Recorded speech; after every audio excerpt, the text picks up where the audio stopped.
من عدل الإسلام. فقد أمير المؤمنين علي بن أبي طالب درعه في أحد الأيام، ووجدها مع يهودي فقال له: الدرع درعي. فقال اليهودي: الدرع درعي وهي معي.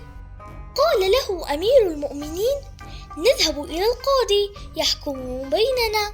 فأتيا القاضي شريح فسمع منهما، وطلب البينة من أمير المؤمنين، فقال: يشهد ابني الحسن أن الدرع درعي. فأجاب القاضي أن شهادة الابن لا تقبل، وطلب بينة أخرى. قال أمير المؤمنين: رجل من أهل الجنة لا تجوز شهادته.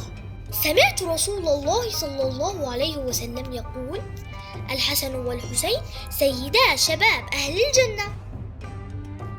فقضى القاضي بالدرع لليهودي، لأن أمير المؤمنين ليس معه بينة إلا شهادة الحسن ابنه، ولا تقبل شهادة الابن لأبيه.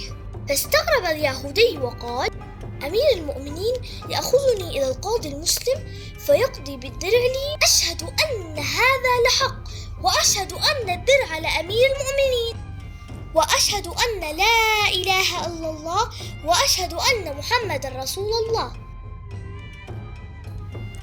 كانت معكم ديما، لا تنسوا دعم القناة.